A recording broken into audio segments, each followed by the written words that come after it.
Osho the rebel. Rebel అని ఎందుకంటున్నానంటే, దేవుడు, మతం, సంప్రదాయం, సమాజం కట్టిన కట్టుబాటు గోడలన్నింటినీ బద్దలు కొట్టి తనకు నచ్చినట్టు జీవించాడు. ఎవ్వరికీ భయపడకుండా తాను ఏదైతే చెప్పాలనుకున్నాడో దాన్ని కుండ బద్దలు కొట్టినట్టు చెప్పాడు కాబట్టి. సెక్స్ అనే పదాన్ని పబ్లిక్గా పలకడానికి కూడా భయపడుతున్న రోజుల్లో సెక్స్ గురించి విస్తృతంగా బోధనలు చేశాడు. సెక్స్ను స్పిరిచువాలిటీలోకి ఎంటర్ చేసిన ఫస్ట్ పర్సన్ ఓషో. ఆయన సెక్స్ గురించి మాత్రమే బోధించాడా అంటే లేదు, ఆయన అన్నింటి గురించి మాట్లాడాడు. వాటిలో సెక్స్ ఒక టాపిక్ మాత్రమే. కానీ కొందరు ఆయనకు సెక్స్ గురు అని ట్యాగ్ తగిలించారు. ఓషో అసలు పేరు ఓషో కాదు, చంద్రమోహన్ జైన్. ఓషో అనేది జపనీస్ పదం, అంటే బౌద్ధ గురువు అని అర్థం. చంద్రమోహన్ జైన్ నుండి ఆచార్య రజనీష్గా, తర్వాత భగవాన్ శ్రీ రజనీష్గా, ఆ తర్వాత ఓషోగా తన పేరును మార్చుకున్నాడు.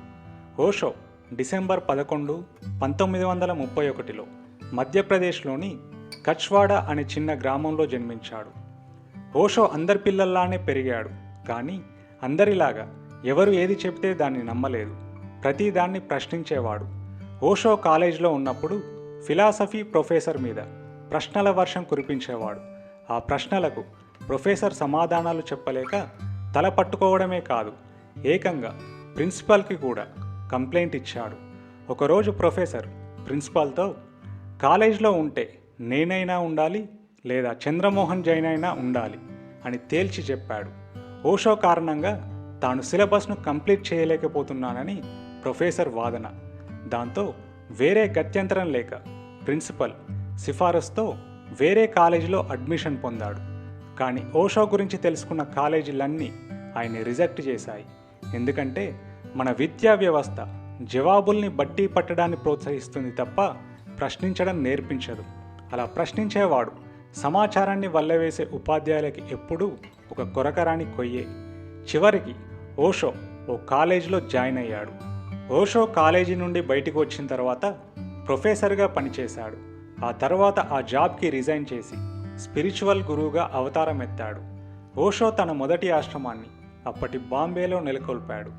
మొదటి నుండి ఓషో బోధనలు ఈ సమాజంలో ఉన్న చాలా విషయాలకు ఎగనిస్ట్గానే ఉండేవి.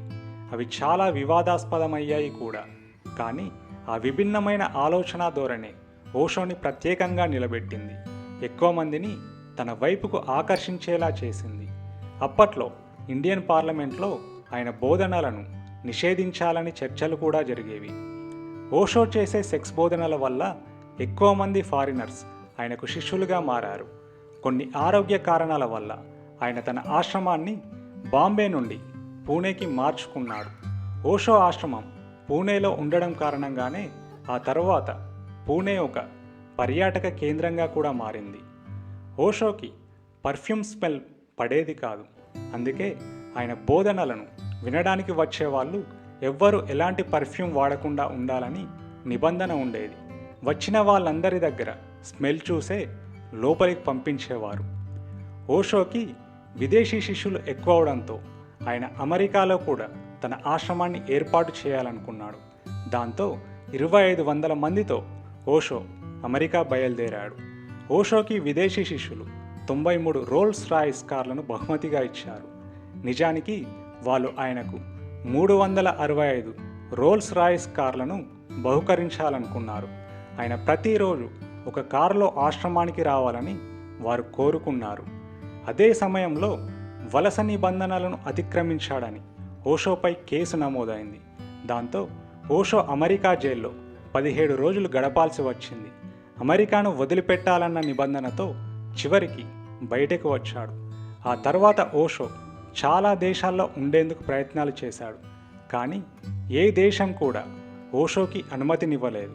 దాంతో ఆయన ఇండియాకి తిరిగి వచ్చి జనవరి 19, 1990లో తుదిశ్వాస విడిచాడు. పూణేలోని ఓషో ఇంటి పేరు లావోట్సు హౌస్. ఆయన మరణానంతరం ఆ ఇంట్లో ఆయన సమాధిని నిర్మించారు. సమాధిపై రాసే అక్షరాలను ఎపిటాఫ్ అంటారు. ఆ సమాధిపై ఇలా ఉంటుంది: ఓషో పుట్టలేదు, మరణించలేదు.